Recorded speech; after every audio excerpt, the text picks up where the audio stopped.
Good morning, everybody. Happy Thursday. So I did it. I maintained my schedule this week. I have live streamed Monday through Thursday.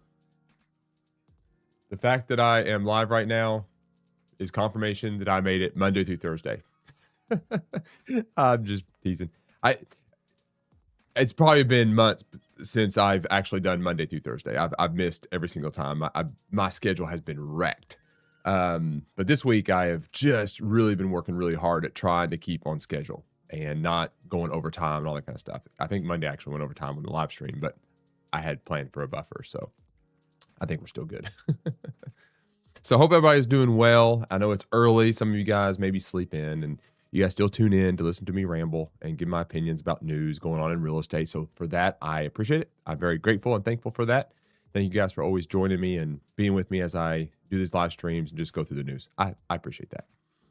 So gotta confess, I went through withdrawals yesterday. Yep, withdrawals. Withdrawals from soccer. There was not a single game yesterday. Not a single game. Yep. Today, though, we have some games. But yesterday, not a game. Not a single game. It was sad.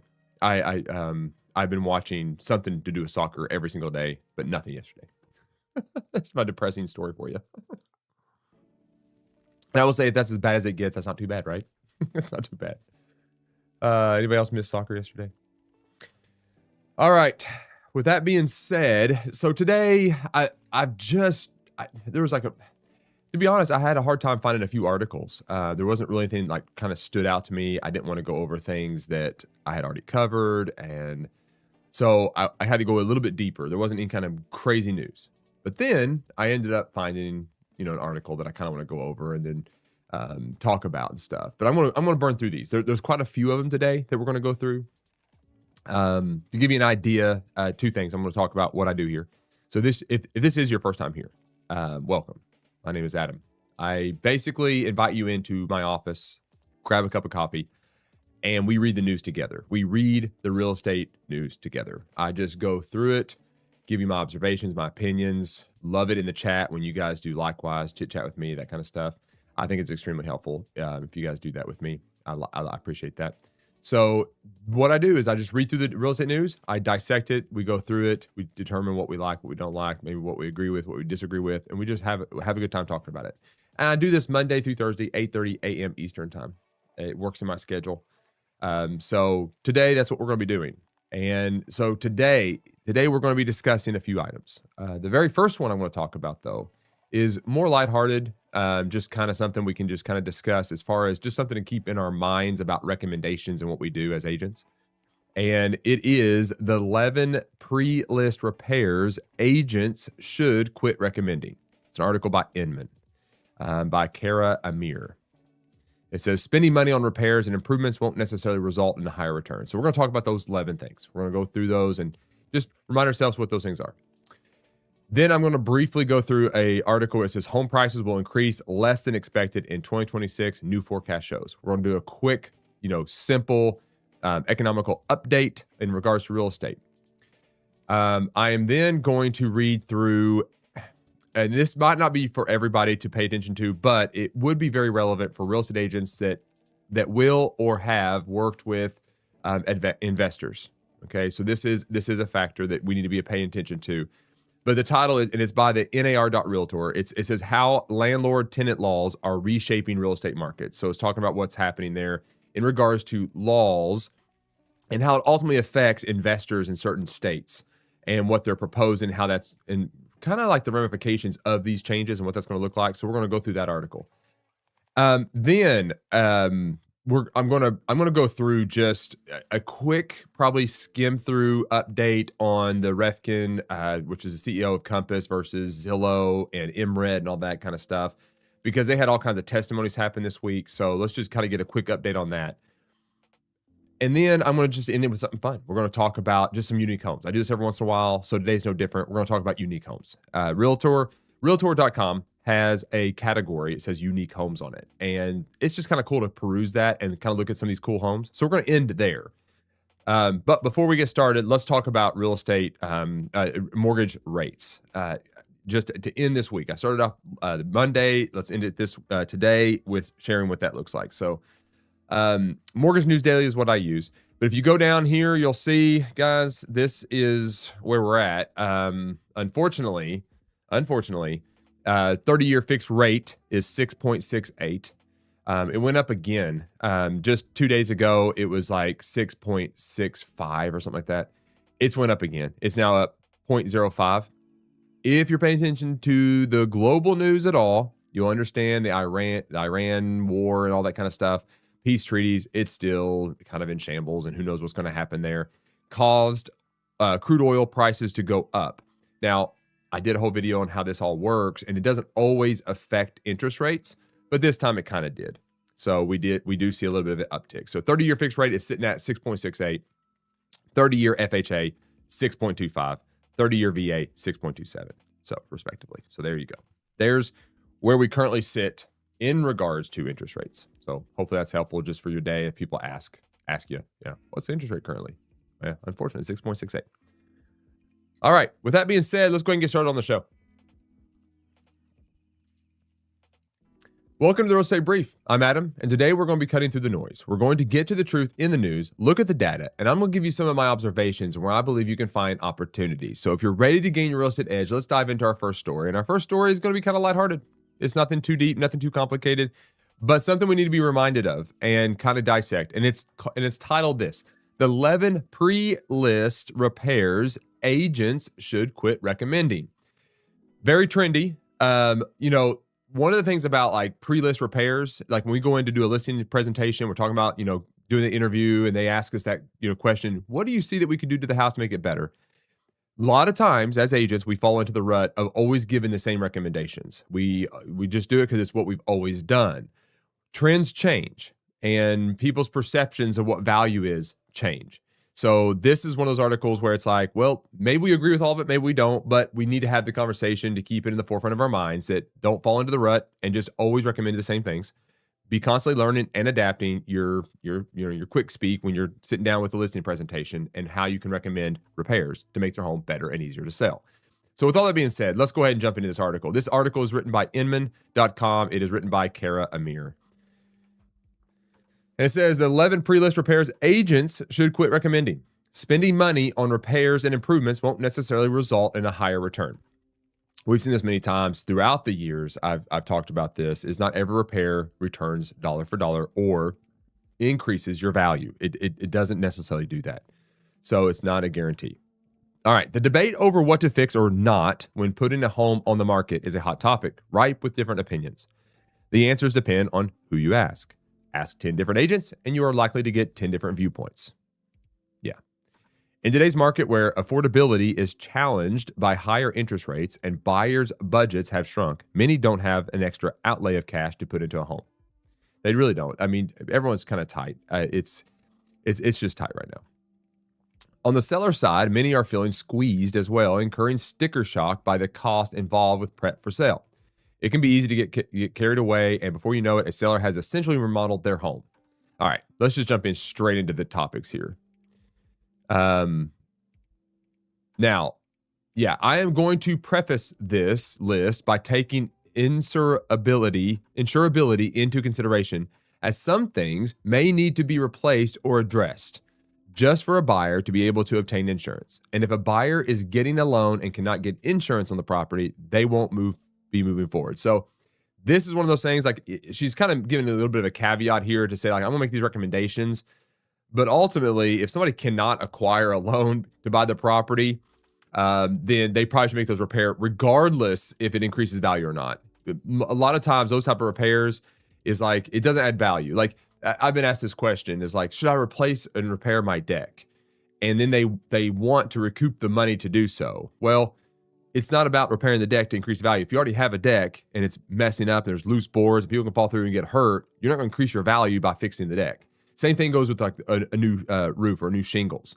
Like people say, well, I put a new roof on it. It's got a new roof on it. And there's a perceived value there that it has, a newer roof, and I have now longevity in that roof, and that's a good selling point. But the question goes back to, well, what happens if you don't replace the roof, right? You lose the home. So these are repairs that you just have to make as a homeowner because you own the home. So that's kind of what she's saying here. She goes, also the type of loan the buyer is doing, FHA or VA, may dictate that certain things be addressed, such as the roof being replaced if nearing the end of its life, wood rot, leaning fences, tree limbs, overhanging the fence and wall. So the septic tank, all these type of things. When you're having conversations with your seller, it's helpful to kind of instruct them a little bit on things that bring value and things that just maintain value. And there are different items like that. So that's kind of what she's getting at here. All right, the 11 pre-list repairs agents should quit recommending. Appliances. Number one, she says appliances. If they are working, even if they are dated, these don't need to be replaced. This is the argument she's making. Sellers should make sure they are clean though. No one wants to look inside a dirty oven or refrigerator that hasn't been cleaned. So there's number one is appliances. Do they need to replace appliances? If they're working, probably not. You know, is it nice to have new appliances? Sure. Is it going to make or break if the person buys the house or not? Probably not. They're looking at location, what it's going to be like to live in that property, those type of things. Cleaning it? Absolutely. Number two, kitchen countertops. It says, let the next buyer address this one to their personal tastes and preferences. Depending on the kitchen's condition, a buyer may have other plans for the kitchen as far as remodeling, changing, or upgrading some parts of it. So, you know, this is a hit or miss, right? If you have, you know, a old countertop that is Formica or something and you're wanting to go to granite, maybe there's an argument to be had. But if you're looking at color and maybe it's just a little bit dated and you're wanting to update the countertop to something different, maybe you should consider it, maybe you shouldn't, right? But we can fall into this idea that we should always recommend, well, yeah, you need to update the kitchen, you need to put new countertop in, it's thousands of dollars to do so. And in reality, you're trying to play to the preferences of the buyer. It's a little bit of a gamble there. Kitchen cabinets, just like the countertops, let the next buyer determine what they want to do here. They may want to change the existing color, style, etc., and may want to change them out entirely. A lot of people are doing the mix match, top of color and the bottom of color, and they're painting their cabinets, those type of things. So again, those type of upgrades might look good to you, but then trying to make it look good to the buyer might not work. Now, here's a slight little perception on my own part here is this advice is going to be very dependent on the age of the home. If you're talking about a home that is extremely dated, maybe it's 30, 40 years ago, then it might make sense to actually make some updates. Some of these things might be relevant. But let's keep in mind that this is talking about the majority of people that maybe have lived in the home for 5, 6, 7 years. And this makes sense to just kind of say, you know, maybe it's not really time to do some updates here. It's just kind of fix things up, clean it up, make sure things are working, and put it on the market and not lose your cash as a seller, right? Good morning, Kevin. Glad you're here, man. How's the weather in Florida? Hopefully it's going well for you. I don't know. It's probably extremely hot. That would be my guess. All right, plumbing fixtures, no need to update these prior to going on the market, especially if the kitchen and baths have not been updated. A buyer is likely going to update these when they do a remodel. If fixtures are leaking, they should be repaired or replaced. So again, if they're leaking, whatever, probably should. But as far as plumbing fixtures are concerned, if you have not updated the whole bathroom, like just going in there and updating a faucet and shower heads and all that kind of stuff, it doesn't really matter. It's going to look mismatched anyway. Unless they're doing a full remodel, I wouldn't worry about it. Light fixtures. Buyers have different preferences here as well, and a seller could change these out before putting their home on the market, only for the buyer to come in and get rid of them and put their own ones up. Typically, sellers wouldn't want to spend much money on anything they would be installing to update. Just make sure fixtures are clean and light bulbs are in good working order, both inside and outside. Yep.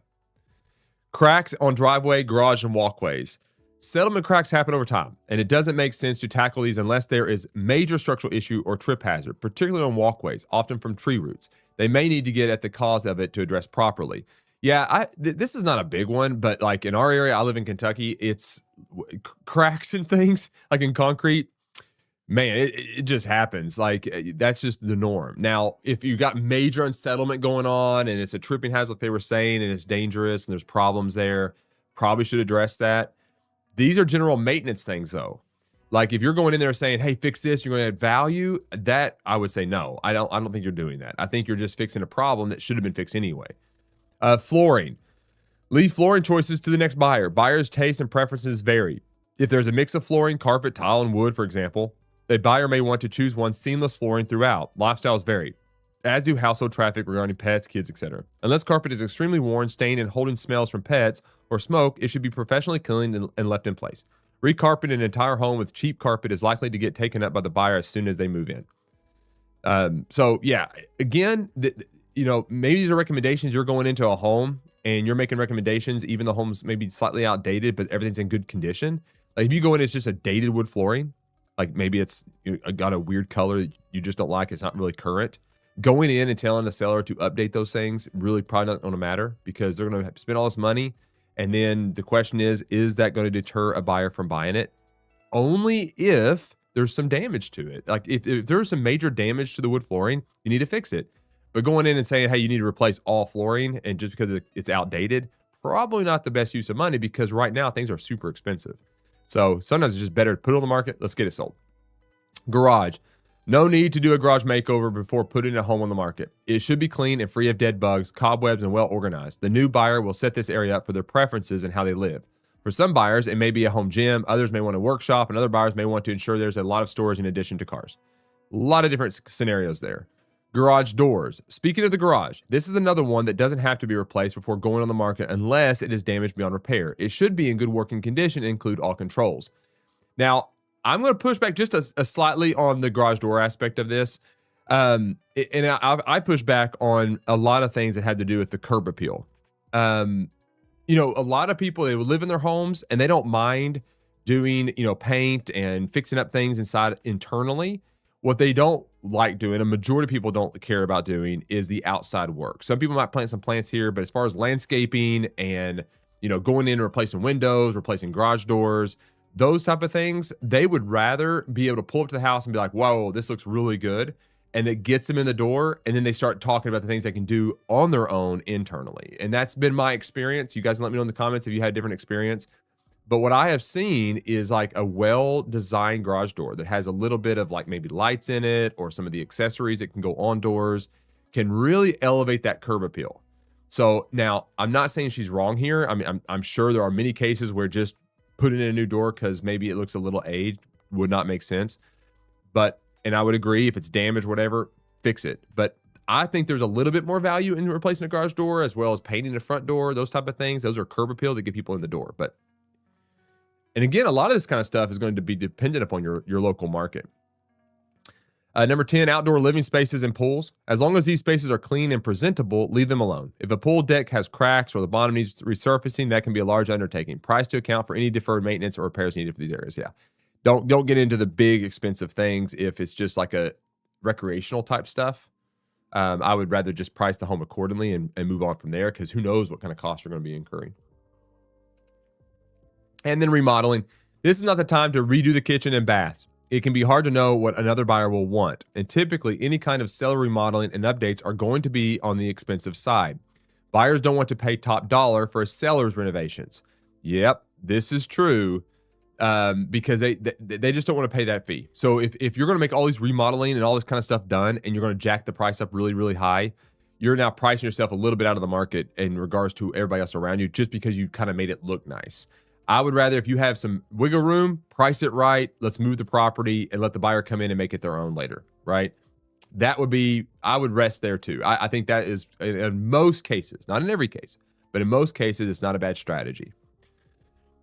Spending money on repairs and improvements that are not critical to buying will not necessarily bring a high return, especially in a price-sensitive market. One of the most reasonably priced things a seller can do is ensure the property is clean and well-maintained, even if it is not the most updated. And this is true. A seller should go in and make sure everything is clean, it's organized, they can see the space. Fresh paint, great idea. That's the usability of the space is one of the biggest factors. But like when you're trying to compete in a market where there's a bouncing going on in price, you need to try to keep that price as close to what it's going to bring right now. And so you can move that. But if they get in and they start trying to customize this thing to make it look better for the next buyer, they could easily fall into the trap of overpricing that home and not being able to move it quickly. So with the cost of remodel and all the materials and stuff like that being so high, it's better just to kind of price it accordingly, move the property, let the buyer come in that wants to make it their own, make it their own. Okay, that for the most part. So when they start asking about things you can do at the house, really it's all about decluttering, organizing, making the space look very presentable, and so they can relate on how to live there. Fresh paint, those type of things are stuff you can do. Curb appeal is always good. Anything you can do outside to kind of fluffen it up when people drive by to see it with your sign in the yard, that's a good move as well. It's good marketability. And a lot of those things like landscaping is not too expensive. You don't get too carried away. All right. Let me go into this next one here. And I'm just going to skim through this one. This is a mid-year housing forecast by realtor.com that they do a report every single year. They do like a mid-year. They do a beginning or previous year and then mid-year report. This is the mid-year report. So we're just going to kind of briefly go through this thing, and I'm going to jump into the next article.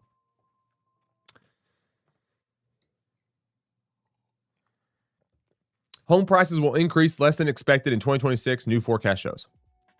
Home prices will grow at a much cooler pace through the end of the year than previously projected, offering welcome relief to would-be buyers facing affordability hurdles. So we're not going to see this big increase that they had predicted, or this inflation that they had predicted. It's not huge, but it's a little bit different. It's a little bit lower.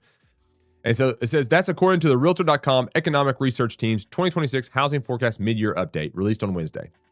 The forecast now predicts that existing home sales prices will rise just 1.2% through the end of the year, down from an initial projection of 2.2. For context, national prices grew 2% in 2025. Let me just pause for just 1 second. Like when you start talking about like the appreciation and the value of homes going up, keep in mind this is a number that the Fed and even mortgage rates and stuff watch, that the lenders watch. The closer we are to the 2% mark, the more likely interest rates are to fall. Now, the question though is the question would be like, why aren't they falling down now? Well, if it was all normal across all economical factors, then you would say we should be falling. But remember, we've got this weird, looming issue with Iran, and that, not that it's a war, because we've been in war and we still have good interest rates sometimes, but it literally comes down to the cost of oil. And because of that, there's an instability in the market, so it's remaining a little bit high there. So until they can kind of adjust a little bit more, that's probably why they're predicting that it's going to be a 1.2% increase, because you still got this affordability gap going on. The income is trying to catch up. So if we're sitting at 1.2, this is good news for buyers, because now where we're sitting at with pricing of homes, it might be riding out that way for a while. So there's not this big surge to go out and quickly make offers and find the house. You have a little bit of time to go shop around and find the home you're looking for. So there's not that big surge there. So in some ways, this could be a good thing for the buyer side of stuff. And it's still, and it's something to note too, it's not a decrease in value. It's still maintaining an increase. And that's important, because when we go back to what we talked about on Monday, that this is becoming more of a balanced market, that actually is good evidence to tell you that is what is going on. The drop in the home price forecast for 2026 is largely based on the trend of softer sales and asking prices for this year. We're going to jump on down. Because this slower growth pace trails inflation, which is expected to run at 3.4% rate for the year, buyers are getting a modest advantage in rate in real dollars. What should buyers expect? The updated forecast predicts that mortgage rates will average 6.3 through the end of the year, unchanged from the original forecast in December. While this is a slight improvement compared to last year's 6.6 full-year average, it remains dramatically higher than the 2013-19 average of 4. Well, that was a fluke, guys. That 4%, crazy times. What we will see, probably not ever again. Maybe we will, but not for a while. And they're predicting a 6.3, but we're still sitting at 6.6, so we're still a little bit higher than that, but maybe something will change it. But again, it's going to depend on a lot of other external factors outside of the real estate industry to determine if that's what happens. Good old pop-ups. While hiring and unemployment staying on solid footing, forecasters anticipate that the median U.S. household income will grow 3.9% this year, surpassing the initial prediction of 3.6. This is good. So again, this leads back into the stability and the balancing of the market. So we have this slowing down of the inflation, the slowing down of appreciation of homes, but we have a higher percentage of increase of income. So if this is the case, that affordability gap is closing in. And when that gets a little bit closer, then the scale could tip one way or the other, but we are coming back into balance. So in some ways, the Fed, what they're doing is they're monitoring these factors and they're adjusting things accordingly. Let's see. trying to get through this. Given that inflation is set to run at 3.4% annual rate, home prices are actually falling in real terms, which will reduce housing costs relative to other budget items. However, in a blow to buyers, inventory projections have been scaled back. Okay. Real quick, those three statements.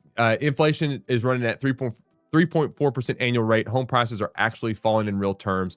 So we got to, when we hear terms like falling, like prices are actually falling, well, it doesn't necessarily mean that there's actually value being lost. There is, but if you look at month over month, you have this increase of this inflation going on. If it's a really high percentage, it doesn't mean it's the true value of the house. It just means that the market is dictating that increase in value. So it's not like we are losing a bunch of equity in the home. We got to understand the majority of people right now have a huge amount of equity in their house because they've lived there for quite a while. So they're just not going to be able to make as much profit off their home as they once were. And that's due to because there was such a high inflation of that value. So again, it's not that it's like falling, it's adjusting to where the market is and bringing it back more into balance. And to be honest, when you start looking at these models, it's more like there was a fictitious inflation. It wasn't really based on anything real. It was just something that was inflated over time because of what we were currently in. So it's just a very interesting, it's just weird. It's a very odd market when you start getting into the numbers. Now, inventory. This is the thing, is like we still have a massive inventory shortage. So, I mean, I think there's like 3 million homes shortage or whatever. So there's still a massive shortage, but it's been scaled back. So we just don't have enough homes to sell. I mean, there's still that as a problem. So with interest rates still high, buyers are kind of leery, and then you don't have a bunch of new homes coming on the market. So you just have this weird, I'm not gonna say stalemate, but a slower type market kind of settling in. But here's the thing. In my experience, this kind of rebalancing is good, because if you didn't have these kind of adjustments going on, that means something's out of whack and you could end up going into a crash. Well, we don't see that. We don't see that in the makeup of all this kind of numbers. And we start looking at the inventory versus inflation versus interest rates, all that kind of stuff. You really do just see a balancing. Let's see. Is there anything else we want to go? I mean, there's a ton of stuff we can go inside of this, but we want to move on. Because, I mean, I already talked about this on Monday. There's really not much we can. Renters, we'll talk about that here in a second. Yeah. But you get the idea. Hopefully you get the idea. It's more of a balancing. These articles, that's why I said earlier, it's like, it's hard to find some articles like today that was just anything new. It's been kind of redundant. So I just didn't want to go over that. Now, this next one here, this is now food for thought. Okay. You guys are real estate agents out there listening. These are things we need to be thinking about if we're going to be representing investors. If we're going to be representing investors, or if we're thinking about investing in rental properties, those type of things. This is a conversation we need to have and put in our minds when we're talking to our clients or even ourselves when we're investing. NAR.realtor has an article, ran yesterday. It says how landlord-tenant laws are reshaping real estate markets. This is written by Casey Miller. So, catch you up here. There is a lot of legislation and laws being passed that are addressing the Landlord-Tenant Act, addressing the rights of landlords and what they can and cannot do. And the intent behind a lot of those things is always good, right? But then there's like these underlying ramifications from making those type of changes. So this article is going to kind of go through those type of things. From security deposit limits to new compliance rules, changing landlord-tenant regulations are influencing investor behavior, housing supply, and pricing trends. Here's what real estate professionals need to understand to better guide clients and anticipate market shifts. It says across the country, landlord-tenant regulations are changing quickly. Last year brought a wave of legal updates that are still reshaping the landscape for real estate investors. Policymakers are increasingly refining how rental housing is regulated, and these changes will directly impact investor behavior, property demand, and local market dynamics. Shifts are likely to continue through 2026 as states and municipalities respond to challenges such as housing affordability, tenant projections, and evolving market conditions. A few recent regulatory examples that are shaping investor strategies include the following. Now, I'll pause just right here just for a second. There's always these acts where you have these policymakers trying to make policies to help one demographic, but then it always negates another demographic, and there's ramifications for doing that. And what we're going to see, and this is, even if you're not an investor, the chances of you representing an investor is pretty high. At some point in your career, someone's going to call you and they're wanting to buy an investment property. We got to stay informed of these things. Like, what is going on in your state at this level where they're talking about investors and what they're allowed and not allowed to do. So if what we're going to cover might not be happening in your state, but it's happened in some states, and all policymakers watch what other states do. They research this. This is how they come up with, and crosses the state lines, and other states, adopt these type of legislations, maybe tweak a little bit for their state, but it ends up kind of spreading. So let's be aware of this. So let's see what's actually going on. Okay. So here's California. Tightening security deposit rules now restrict most landlords from collecting more than 1 month's rent as a deposit, and require more transparency and documentation for any cost deductions. As a result, investors face a reduced financial cushion, traditionally used to offset property damage or unpaid rent. Real estate professionals must understand these rules to advise investor clients on profitability and compliance. So yeah, we need to understand that if this is happening in California, you're in California, it does say most landlords. I don't know what that means. There's maybe some other kind of rules inside of the California's legislation there that talks about maybe it's a multi-complex unit that then you have to do this, or maybe there's something else in there, but it's obviously affecting some. And I understand the premise. The premise is to make it easier for people to go in and be able to make a deposit and not be broke by making a deposit to be able to get a place to live. Okay, so that's what they're trying to address.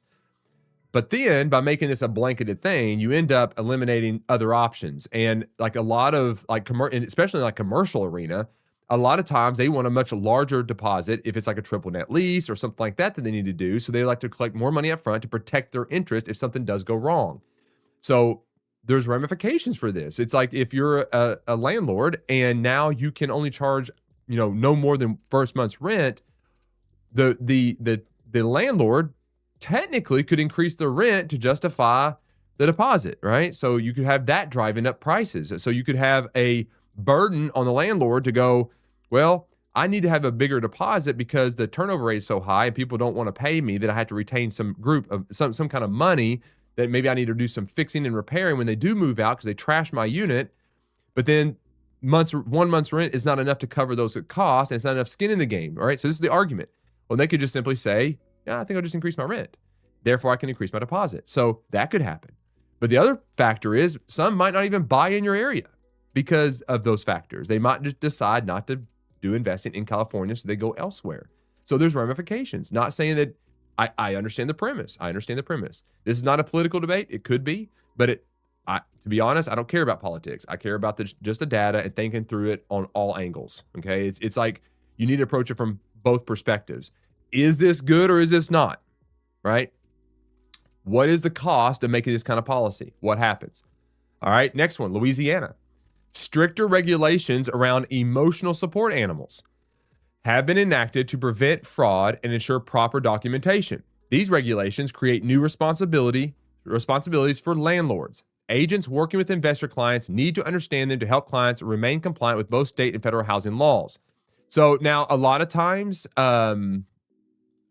there's new laws that are passed that maybe are good and maybe need to be revisited and that kind of stuff. But the emotional support one is a very interesting one. And a lot of people get themselves in trouble, especially landlords, because someone might call. The simple scenario is this. Someone might actually call in, and you're the landlord. You have the property. They might call, and they might ask you the question, do you allow pets?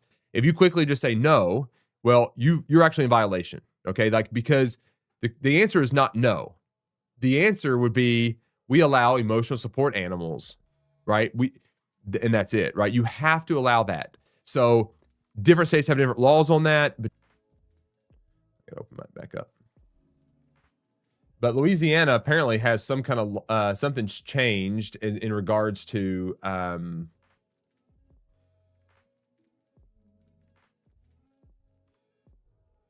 let's open it up on this one here.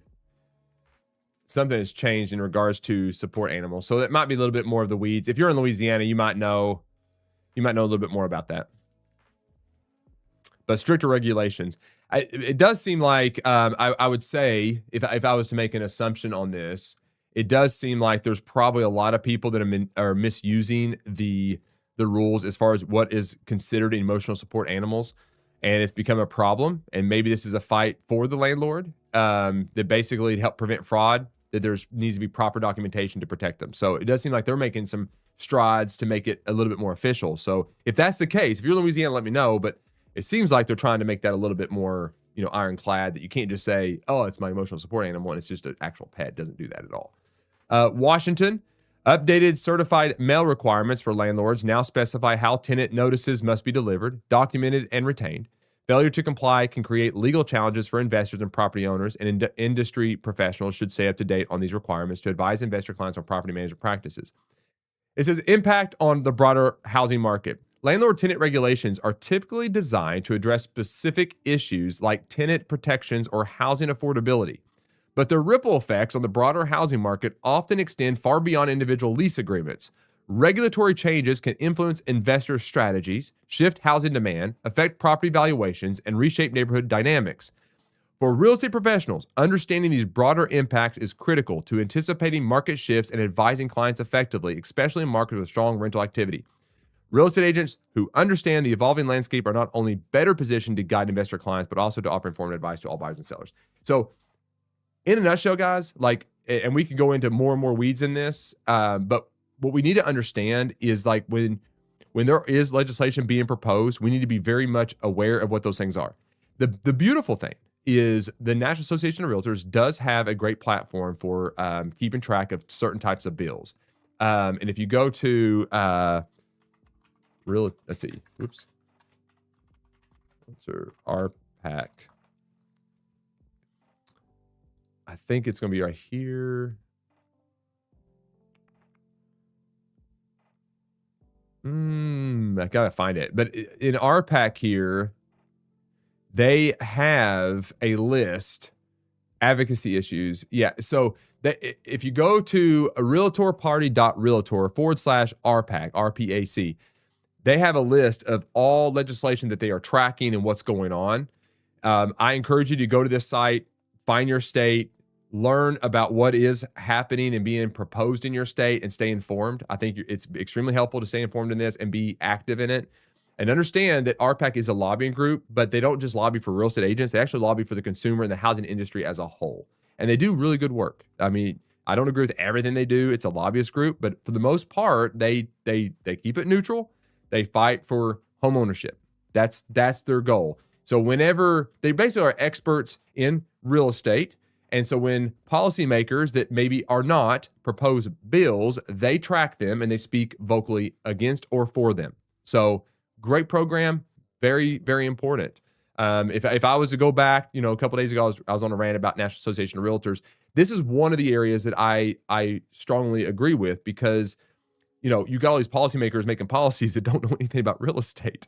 So, and then they don't always seek the advice of professionals. So sometimes you got to force your way in there to give them actual advice to help navigate complex laws that they might not fully understand the ramifications of. This being one of them, we're talking about landlord-tenant acts and rules and regulations on investors. These are very relevant. So just stay informed. Okay. Let's jump into a couple more here. This one I was going to do yesterday, ran out of time. I need to touch on this because it is in the news. I've not really talked about it much this week. I touched briefly on it a few days ago, but we're going to talk about it now. So the title of this is How Refkin Defended Compass Private Listings as Zillow Pressed MRED Coordination Claims. Day 2 testimony centered on seller choice, fair housing, and Compass MRED coordination claims. Now, I don't want to give a huge amount of backstory here because, I've been talking about this for, months now. It's in the media. It's in the news. We're talking about it. It could have major effects on us as real estate agents long-term, as far as what is the relevancy of the MLS? What does it look like if I do not want my property syndicated to portals? All those type of questions that we've been talking about, and most agents still kind of have. This lawsuit is kind of exposure of the inner workings of how portals and MLS and brokerages kind of work together, but then have completely different agendas. Okay. And we need to stay kind of informed on this, because even though this might only affect a small percentage of our properties that we deal with, because we're talking about, private listings, basically properties that I want to keep private for a little while, maybe because my seller wants not their name to be out there. Maybe I want to do some kind of positioning and marketing ability, those type of things. And here it is in a nutshell. Zillow right now has access to all the MLS data, right? Every MLS shares all their listing data, all the listing data you go out and you acquire. You go out, you do the listing presentation, you put all the data together, and then you go and you put on the MLS, and then it syndicates everywhere, and Zillow has it all, and every other portal has it all. And all that happens, right?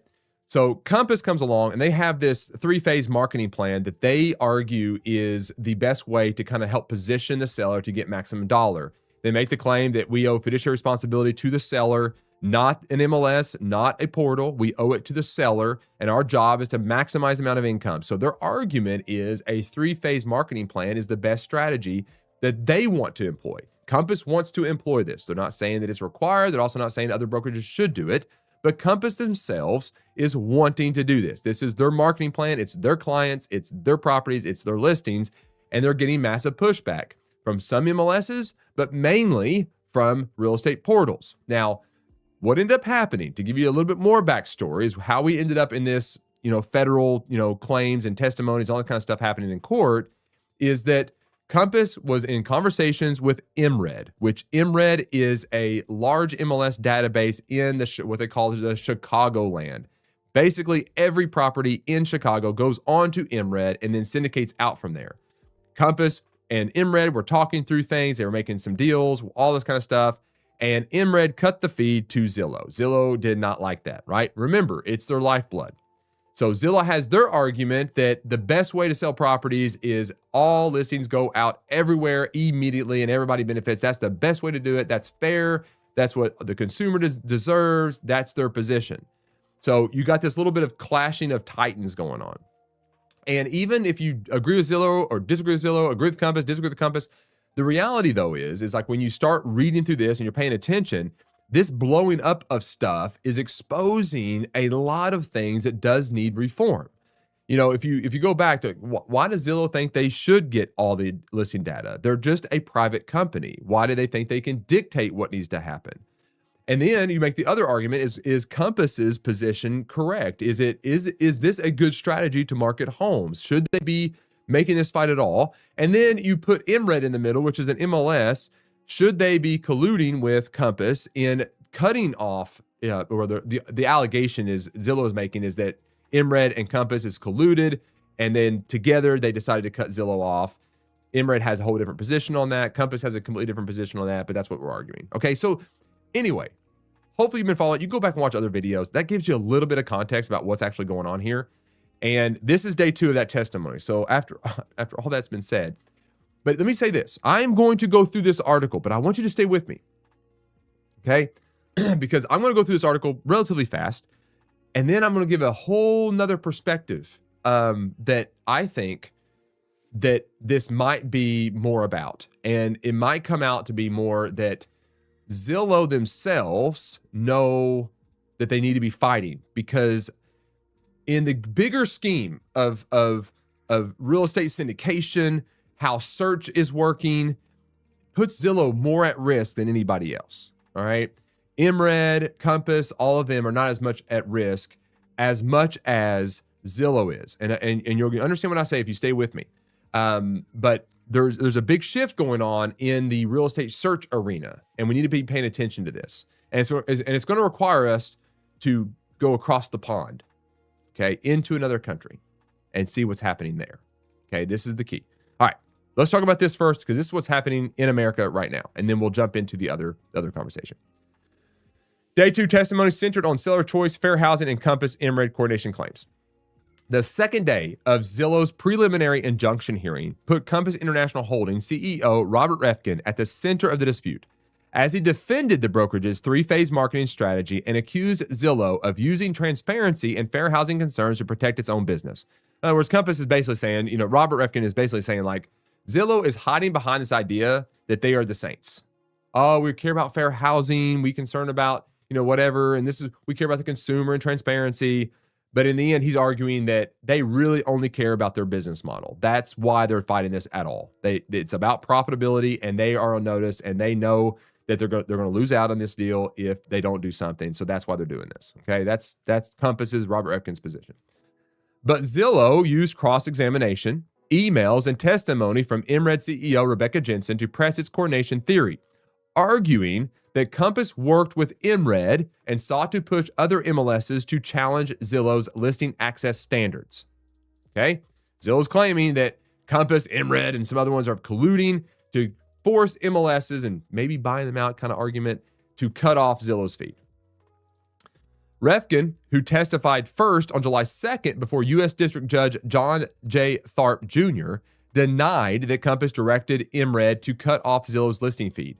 But his testimony also gave the court a fuller view of Compass's broader campaign against Zillow's standards, including its outreach to MLSs, its defense of private exclusives, and its argument that sellers should decide when and how their homes reach the open market.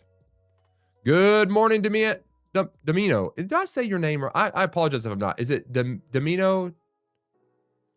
Domino? Domino? Am I saying that right?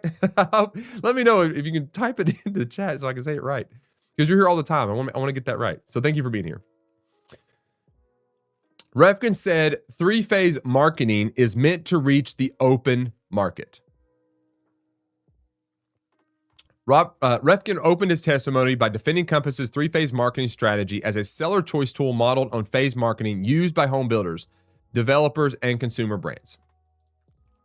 He likened the approach to how Apple would pre-market the iPhone before launching it and testified that 94% of listings that start as private exclusives ultimately reach phase 3, where they go live on the MLS and hit the public market. LOL. Damiano.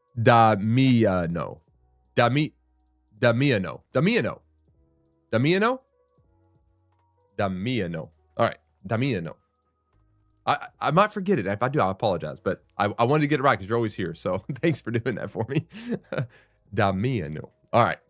Very good. Now, I would agree kind of with Robert Reffkin's positioning of the idea, because like if you think about like what Apple does or any kind of business, and we talked about very close. Thanks. I'm getting close. I'll work on it. Yeah, I love pre-marketing my listings. Get that bidding war going. Yeah. And see, this is the thing, is like there is a strategy, guys. Like there's this exclusive idea behind a private listing. So Robert Reffkin's not wrong here. It creates a buzz around that property. So it is marketing for that seller. Zillow doesn't like it because they don't get access to that data immediately. Let's be real. That's what they don't like. His argument is pretty good. Because like you think about any industry, I talked about this once before. Technology, they have beta testing. Restaurants, they have soft openings. Like they have these time to get things right and create excitement and buzz around that product. As real estate agents, we don't have that. We're forced to go just throw it on the market, hope it sticks, and hope we got it right the first time. Right? That's what we're forced to do.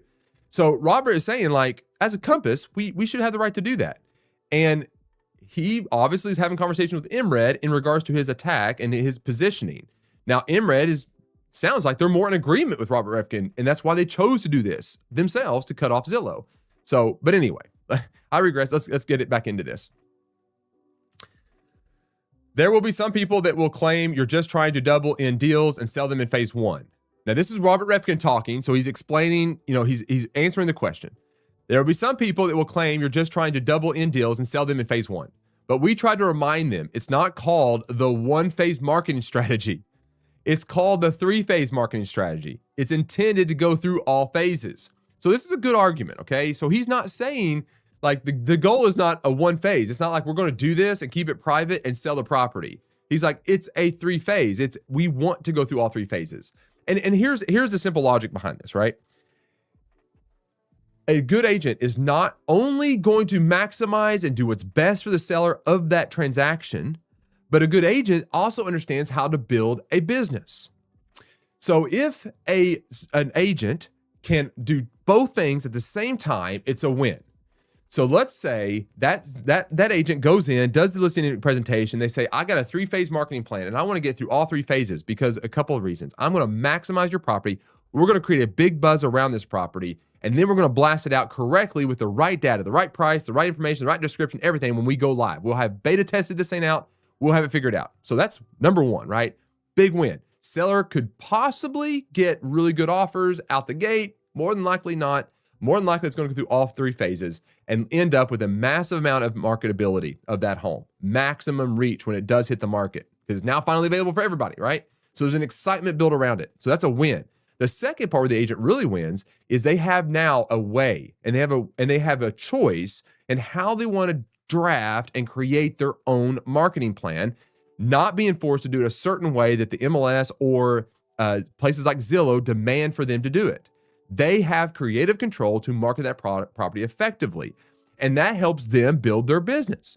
Because if I can go in and say, hey, I got this 3-phase marketing plan. This is what I'm going to do for your property. Here's how I'm going to do it. They look better than the other real estate agent that is not offering that kind of marketing plan. So Robert Refkin is looking out for Compass, and he's not denying that. He is not denying that he's looking out for his own Compass agents, but at the same time, he's also pushing for reform. The flip side of this is, what is Zillow actually pushing for here? Like, they're pushing for transparency, right? They say, well, it's best for it to be mass marketed. Well, it's best for the buyers, and Zillow produces the most buyer leads. So it benefits Zillow the most to get those properties on their site as soon as possible. Because why? They're losing out on the buyer leads. So it doesn't help their business model. But how is that looking out for the seller? The fiduciary responsibility that we owe to the seller as listing agents. What is that actually doing for them, right? That's who we owe it to. So that's the point. All right, Zillow later pressed that point on cross-examination, asking whether 94% of Compass's 3-phase listings failed to sell in phases 1 and 2. Refkin rejected that characterization. Quote, it's not a failure if it doesn't sell in phase 1 and phase 2, he said. In other words, he's saying, like, you're not even getting the concept here. Like, is a restaurant that does a soft open, doesn't have maximum profitability, is that a failure? No. Is it a failure if they have a soft open and only a few people show up? No. It doesn't matter. It creates the marketing hype around it. So then when you're finally open, you have the big grand opening, it actually works. So again, Zillow's cross-examination wasn't really understanding this. And I understand that's their position. Their attorneys have to fight that way. Refkin also repeated Compass's broader argument that its private exclusives and coming soons can help sellers test price, build demand, and avoid public price drops. He pointed to a Compass board presentation that he said he showed listings launched through those channels were associated with a 2.9% higher sales price, 20% faster days on the market, and 30% fewer price drops. Jude, hello, good morning to you. Did you get the views? I got decent views. Yeah, not bad views. Dude, glad to have you. Peace. Compass turned fair housing criticism back on Zillow. Refkin also pushed back forcefully against arguments that Compass's private exclusives could raise fair housing concerns by limiting access to inventory. Transparency and fair housing have been central to Zillow's case against Compass. So that's their case against them, right? Compass's 3-phase strategy, with the portal arguing since the National Association of Realtors updated its pre-marketing policy that private listing channels hurt sellers, buyers, and the broader market. Compass's attorneys walked Refkin through the company's 3-phase marketing disclosure form, which warns sellers that Compass's attorneys walked Refkin, so Robert Refkin, CEO, so their own attorneys walked Refkin through the company's 3-phase marketing disclosure form. So when Compass is approaching a seller in regards to doing this, they have a disclosure form that they require the seller to sign and look at and read. And here's what it says, which warns sellers that choosing a private exclusive or coming soon could affect the number of potential buyers, showings, offers, or final sales price. The form also says sellers choose those options for legitimate, non-discriminatory reasons unrelated to protected characteristics. Now, this is the part where it's like, you got to be understanding of this and say the majority of your agents are not going to do this. They might do some version of it, whatever, but they might not do the whole thing. They might just go broad with it. The majority of sellers are not going to do this. they're going to want, when they read that disclosure, they're going to want it to be mass produced. Okay, mass syndicated. That's the reality. So what we need to frame this back in is, even though this sounds like a really bad thing and like, oh, it's just such a big fight, it's such a small percentage of people that we're fighting over. But Zillow has to do it. Zillow has to do this because it directly affects their profitability. Directly affects it. They have to pick some kind of argument to fight against this. But I don't know. I'm sorry, person that's making comments about raising money. Gotta block you guys. Can't do that. All right. So that's where we're at right now. One new message. Jude, thank you for the follow. Thank you for the follow, Jude. Appreciate it. Thank you so much. Glad you're here. Greatly appreciate that. Refkin described Zillow's carrot sticks and billion-dollar offer. Refkin's testimony also offered a more detailed account of Compass' interaction with Zillow before the portal announced its listing access standards. He testified that a former Zillow executive told him Zillow had carrots and sticks and that Compass should meet with Zillow if it did not stop marketing homes outside the portal. At an April 1st meeting, Refkin said Zillow CFO Jeremy Hoffman told him, "We will not allow you to market listings outside of Zillow. We will not allow it." So again, this is kind of a very prideful position for Zillow to take, as if they have any claim to what we do with our own listings, right? This is that kind of statement right there is evidence that they don't understand their own business model and their own place in the market. I mean, they're not the ones going out sacrificing every single day to meet with clients, get the listings, get the data correctly, put into the system, doing all the showings. They're not doing any of that. They just have they take your property, they put it on their website, and they sell leads back. I mean, look, that's what the model is. Okay, like it's ridiculous that they think that they can make that kind of statement. That's the part that kind of frustrates me. It's like, really, guys, stay in your lane. Refkin also testified that Zillow later offered Compass between $1.3 billion and $1.6 billion in annual revenue uplift if Compass agreed not to let its agents market listings outside of Zillow. I mean, that's kind of ridiculous. You can offer that, and then, I mean, look at Robert Refkin didn't take it. He didn't take $1 billion, right? He turned it down. They offered Compass $1.3 billion to $1.6 billion of annual revenue uplift. Refkin said they said it would. The goal was to double Compass's market share. Refkin testified that the proposal would have routed buyers interested in Compass coming soon listings on Zillow to Compass buyer agents, allowing Compass to be on both sides of those transactions. Asked why Compass rejected the offer, Refkin pointed to his mother, who he said has been a real estate agent for most of his life and is now an agent at Compass. He also said Compass agents are independent contractors. With every decision I make, I say, would I do that for my mom? There's a whole story about this with his mom. His mom was a single parent raising him. He has a lot of admiration for his mom. And he is on a mission to fight because of what she's had to go through in her career in real estate. That's his position. That's why he's talking about this. Refkin also framed Zillow as benefiting from the listings agents create without contributing listings of its own. Zillow, he said, does not contribute, not one paying agent subscriber, not one listing, to the MLS system, while extracting listing content and value from agents. They've been able to do that for a number of years, which effectively makes agents the cheapest creators of content in the world. What an interesting perspective that is, right? You are going out every single day creating content and willingly giving it to somebody else to profit from and sell it back to you on, right? That's it in a nutshell. Now, Zillow used text and emails to build its coordination theory. So this is where they now start pushing back against Robert Refkin in regards to his relationship to MRED, okay, and what's going on in that MLS. Zillow attorney Bonnie Lau used cross-examination to focus on communications between Refkin and Jensen being the CEO of MRED, including text showing that Refkin sent Jensen Zillow documents from Compass's New York lawsuit against the portal. In one exchange, Jensen asked whether she could forward a Zillow strategy document to the Illinois Attorney General and news reporters. Refkin also directed a Compass employee to send Jensen documents related to MRED, MLS's lobbying in Illinois.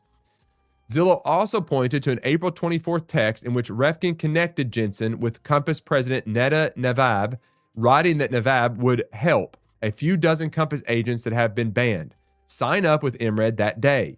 Jensen testified that she loved the message because she was focused on the possibility of getting more agents.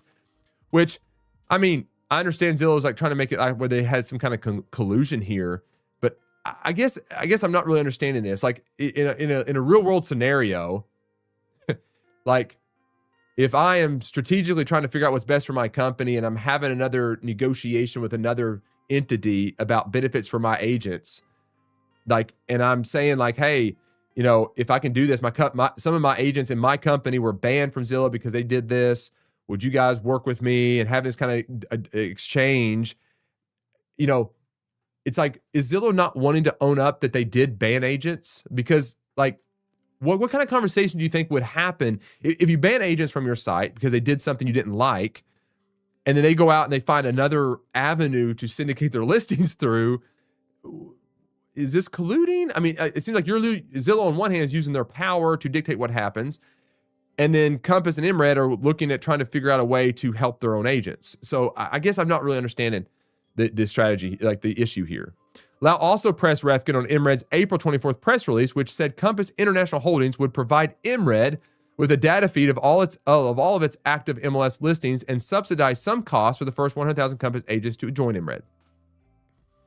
I mean, again, you negotiated with another entity. It's not like he's going up against the government here. It's another Zillow, a company. He's a company. MRED is basically a company.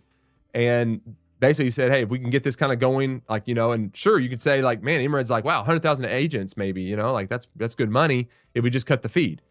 I mean, Refkin said he did not know how many Compass agents had joined MRED and had not seen the data.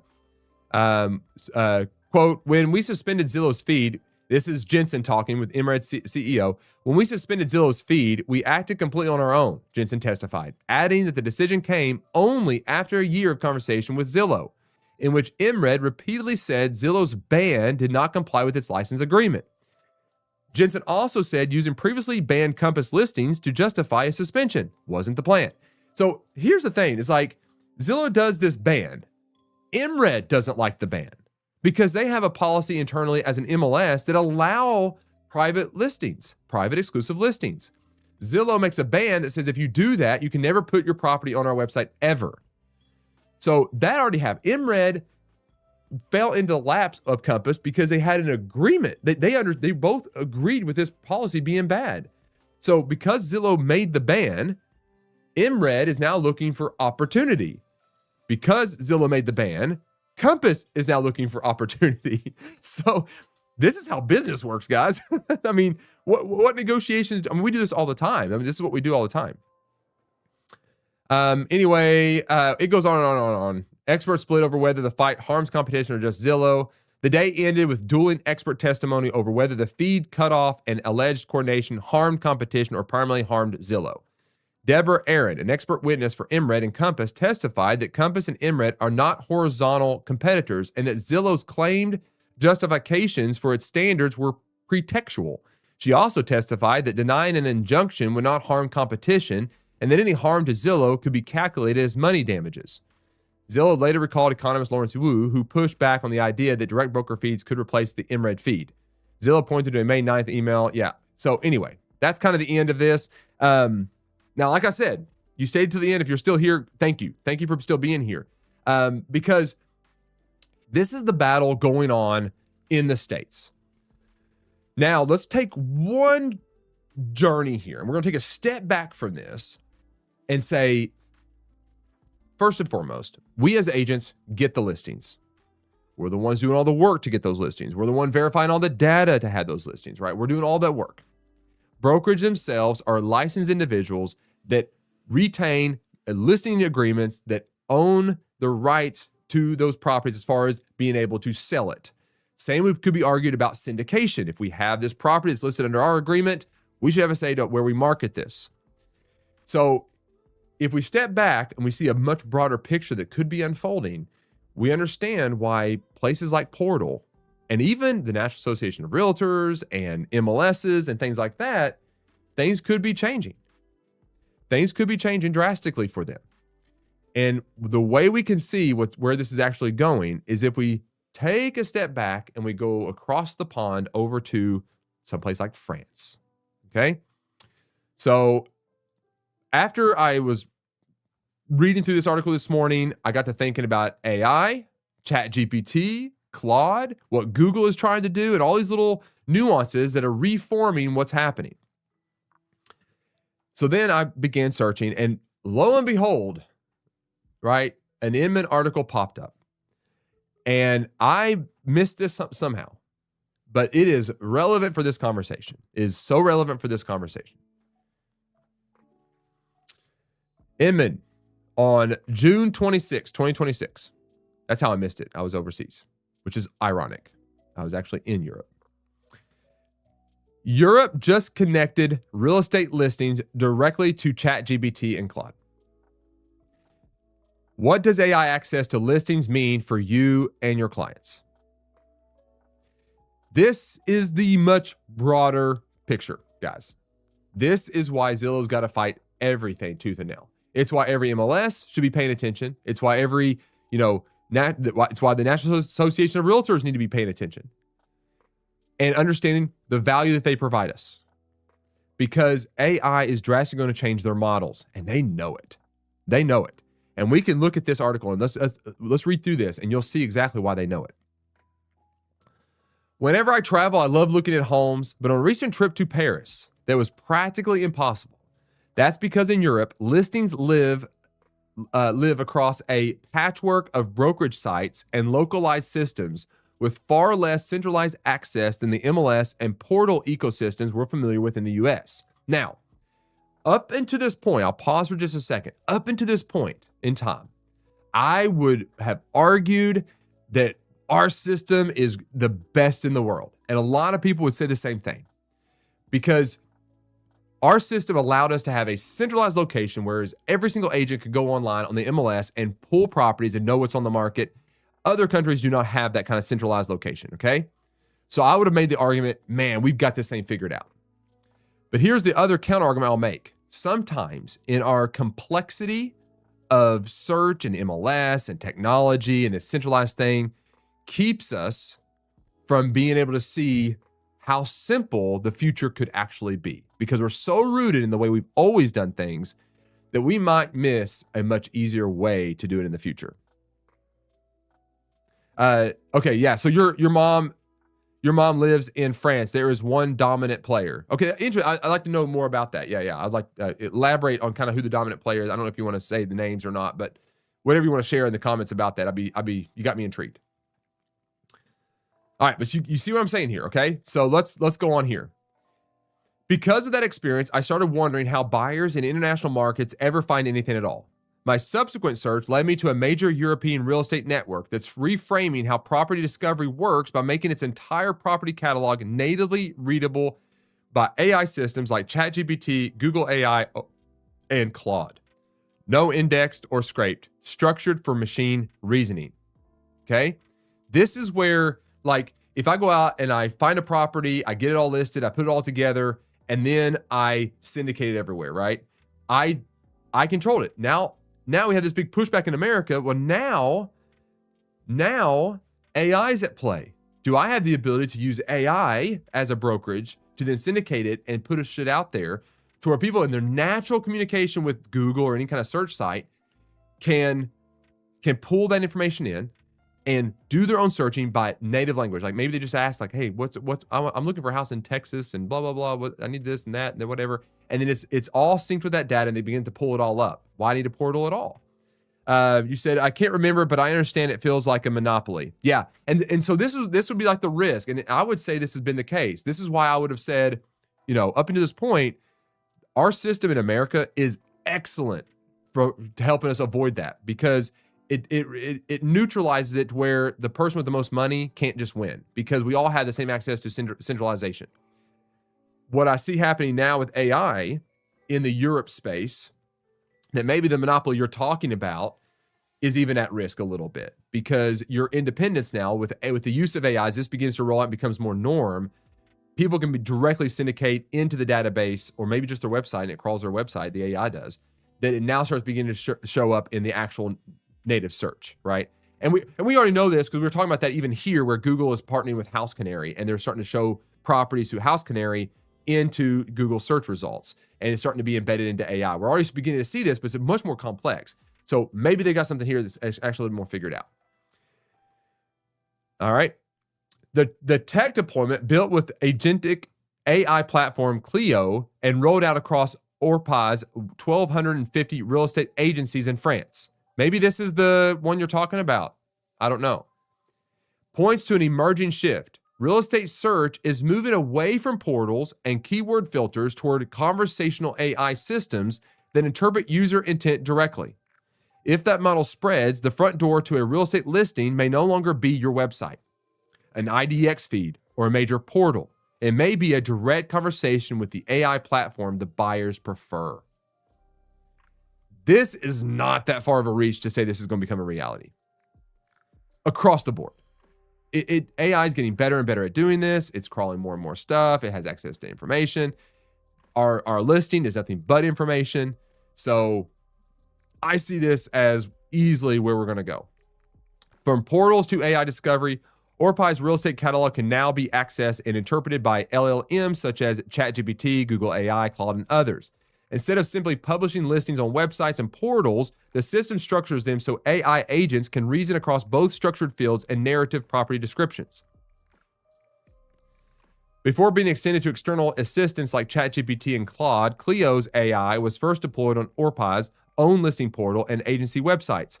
This allowed it to codify Orpai's sales expertise into the AI, theoretically allowing it to promote the right properties and services to each customer. User intent replaces filters. Wellen framed the difference as intent-based discovery rather than traditional filter-based search. Since AI agents have trouble differentiating between structured and free-form information, Clio's combination of data and narrative enables conversational matching for buyers searching with AI tools. While some portals in the US have created standalone integrations with ChatGPT, Wellen said that Europe's regulatory environment and market structure provided the opportunity for more flexibility in deploying Clio's service. In Europe, it is much less regulated than in the US with the MLS and compliance requirements, he said. Without a centralized MLS, European networks had more control over their data and more urgency to reclaim distribution from online search portals. Brokerages in Europe are bleeding money to these aggregators, Wellen said, so they are very incentivized to change that. So this is my entire thing. It's like where we had this great system, but it's so regulated, and Lord help me, National Association of Realtors, listen, you guys take like a few steps forward, you take many steps back. Like, more regulation is not the answer here.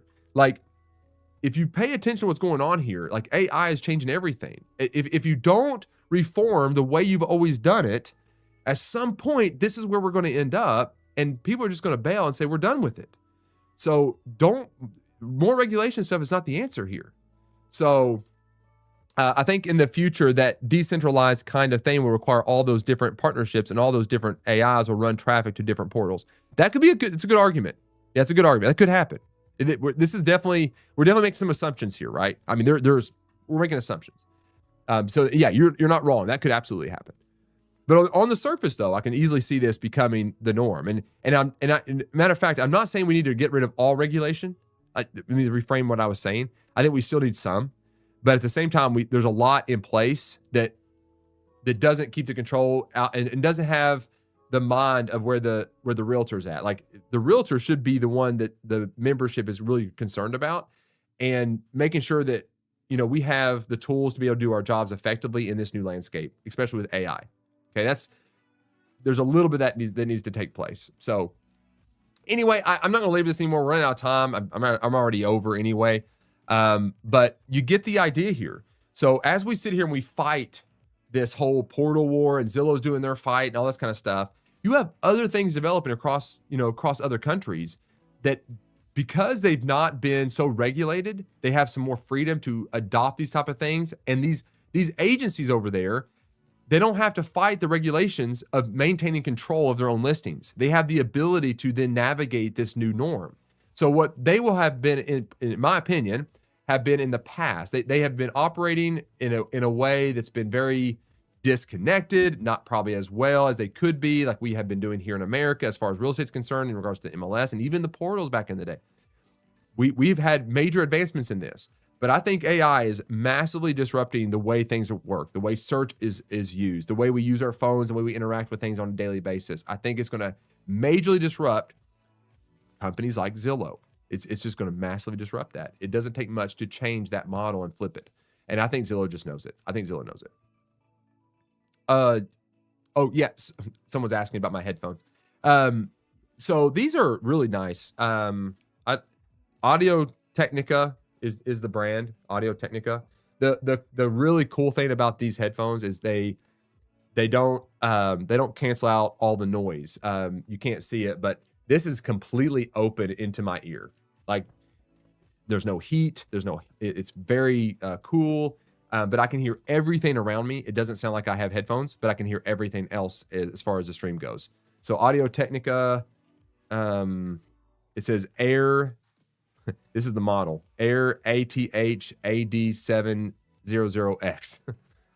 I guess I'm just going to call it the Audio Technica Air. That's what these are. So if you're looking for a good set of headphones, these are great. Some people like the earpieces. They hurt my ears. So these keep air circulating. I can fan my ears like this. I can feel the air going in. There you go. You asked. All right. Anyway, there's all that. I do want to end on something lighthearted, fun. And we're just going to go through this real quick and just have a little bit of fun, and we'll wrap up the show for this week. Okay. This is Unique Homes. We're going to be talking about realtor.com's. You can go there, realtor.com/news/unique-homes. All right. That's where we're at now. And this is just kind of usually fun to kind of go through and kind of look and see what's out there, because there's always some unique places. And this is one of the things about real estate I just kind of find fun is looking at houses. I mean, most real estate agents got into real estate because they like looking at homes. So let's see what this list has got. Most popular, historical 5,000 square foot converted church. Oh, let's get that one. Abandoned 1822 federal style estate was relocated and then carefully rebuilt, hits the market for 1.6 million. I'm going to go ahead and share my screen. You guys are not seeing my face, but I'm going to share my screen on TikTok so you guys can follow along with me. So you're just not going to be able to see my face, but you guys can look at these houses. So pixelated though. All unique home articles. Okay. 100-year-old colonial estate hits the market in Wisconsin for the first time since 1945 with a 24 million ask. Oh, here we go. Historic gold mining mill outside of a famed Colorado ghost town hits the market for just $325,000. So is it like a little old? Why is it so pixelated? Like it's better on the TikTok screen, but like maybe it's okay on YouTube as well. But on my screen, it's so pixelated. Historic mill in Colorado that was once used for gold and silver mining has just returned to the market with a significant price drop, presenting an enterprise buyer with a rare opportunity to own a piece of American heritage. Okay, the prototype property, which was built in 1912 and once brought an investment from titans of industry such as Franklin Rockefeller and N.R. Bagley, is known as the Frisco Bagley Mill and Tunnel. It sits just beyond the famed ghost town of Animas Forks on the Alpine Loop in Silverton, Colorado. That's cool.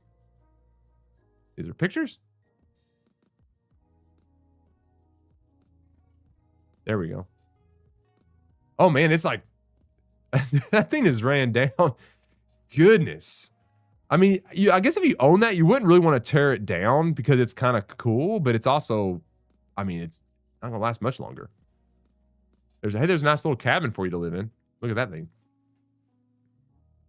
1 bed, 300 square foot, 30.99 acre lot, 325,000. Wow.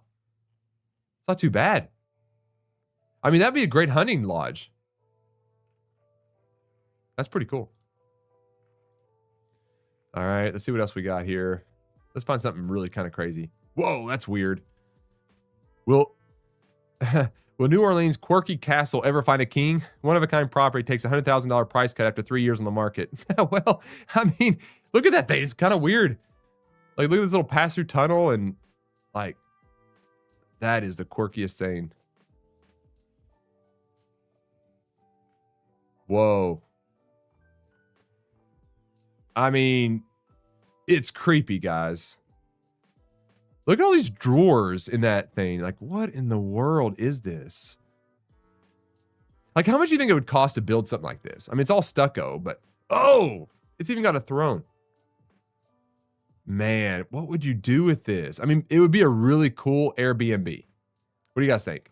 Cool Airbnb?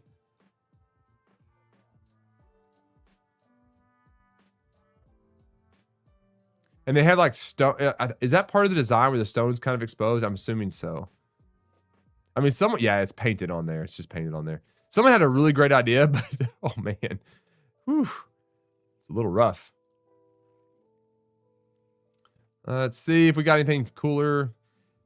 Pulitzer winner composer Charles Ives, 1913 arts and crafts home where he created his signature works. Hits the market in Connecticut. Most expensive homes. Super yacht mansion with disappearing doors and mother of pearl mosaics hits the market in Newport Beach for $70 million.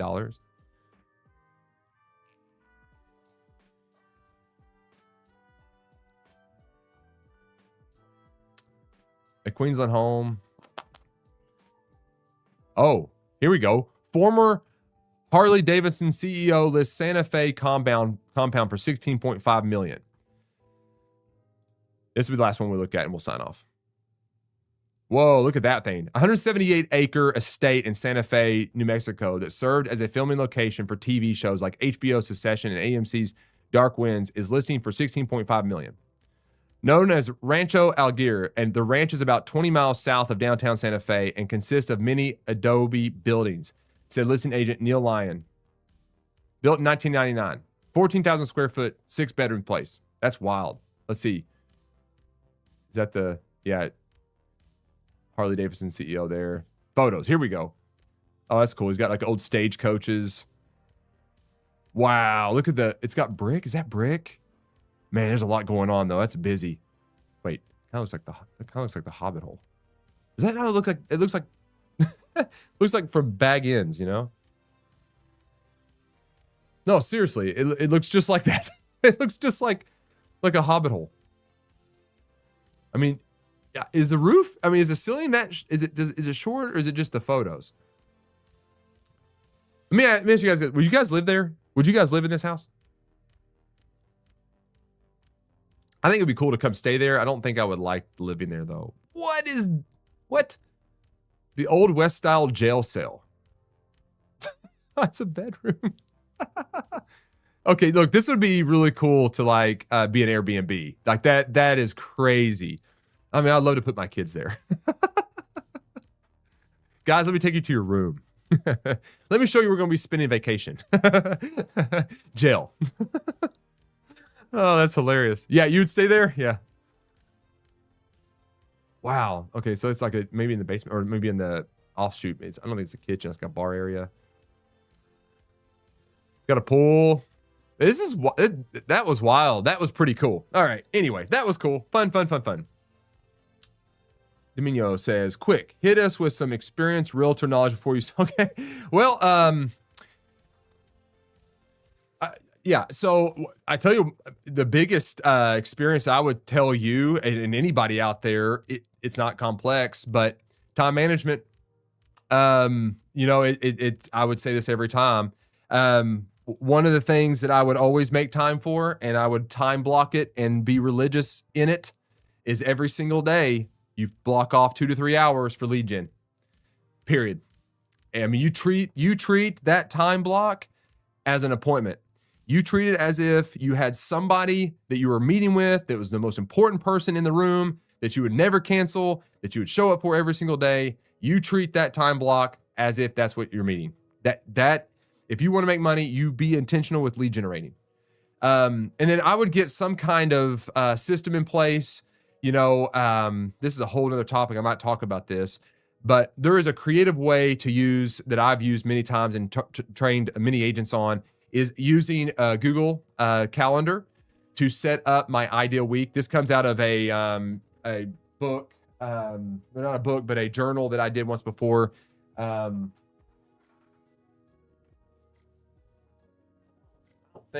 don't think this is it. No, this is not the one. I would say I have another journal that has it in there, but it's called the Ideal Week. And going through and trying to figure out the things that make you the most money, like the things you need to be doing every single day that actually generate money, lead generating being the thing. but then being more specific about what it is that you do to lead gen. But then going into Google Calendars and setting up permanent blocks that set up your ideal week. Like if you were to have the best week of your life, what would that look like? And I mean, I would get into the weeds as much as possible on this.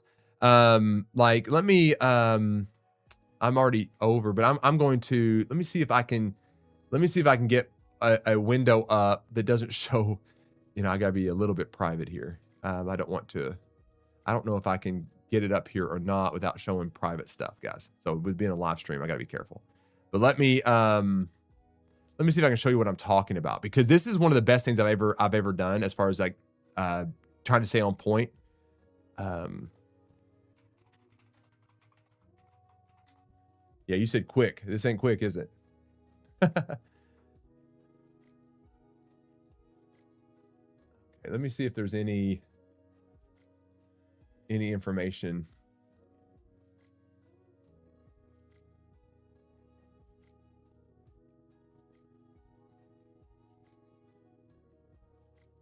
Make sure there's no information that you guys can see on here. I don't want to get myself in trouble. All right. Sorry, thanks for hanging with me, but you asked a question. I'm going to show you. I'm going to show you what I would do. I would go into Google Calendar and I would do what I'm getting ready to show you. Now, this is what I would call my ideal week, okay? So I would create a calendar specifically for my ideal week. And if I was to then figure out every little thing that I do in a day, I would block off the time and how long it takes me. Now, I am OCD about certain things, and my time blocking is one of those things. I do certain things every single day religiously. And this is the thing, is like right now you have like from 5 a.m. to like 7, you have my morning ritual. Then from 7 to 7:30, my morning transition. 8 a.m. family time, get ready, that kind of stuff, 7:30 to 9. And then 9 a.m. I have office meetings, final to-dos, travel time to meetings, office meetings, return calls and texts, one-on-one appointments, workday shutdown routine. But if you go into here, like you go into morning routine, you can see like I am so specific on this, right? Drink 12 ounces of water, turn coffee pot on, read Bible devotion, read until 7 a.m. That's how I begin my morning ritual, okay? Like that. I basically spent some time, and I tweak this every so often. I tweak this, and I basically set it up to where I know what I'm going to be doing every time, and I think through it logically. And then my morning transition, set up my to-dos and add to my planner, check emails and respond to the easy ones, read news headlines. That's why we're here, guys. See how I do this? Review the day's top goals, finish with live show research, okay? So I finish my transition with getting ready for this. That's that transitional period. Then I have my office meetings, travel time to meetings, office meetings, and then calls, return text from 1 to 2. And then from 2 on, I do my appointments. That's when I do my one-on-one appointments. Now, the cool thing about this, the cool thing about this is once you get this kind of set up, you can do what I like to call a time audit. And a time audit is one of the best things you can ever do, because it's not that I have to keep this calendar open 24/7 to know what I'm doing every single time. This is my ideal week. So what I can do is if I'm religious about using my Google Calendar, I can go in there, and when I make all my appointments and I keep track of when I schedule things and when my meetings are, I can put that calendar as an overlay over my ideal week and see how much I've done managing my own time. If I end up putting appointments in a different time spot than I had originally allocated, I need to step back and say, why did I do that? If I didn't exercise, if I didn't do this, I didn't do that, I can quickly audit and see what I'm wasting my time on. So, but if you're a real estate agent and you're active listening and selling, the most important thing, my role is very different. I do a lot of meetings and one-on-ones and all that kind of stuff. But if you're an agent, your schedule is going to look different than mine. But what you're going to want to do is that time block for lead generating. That is the most important thing you could ever do. So you said quick. That was not quick.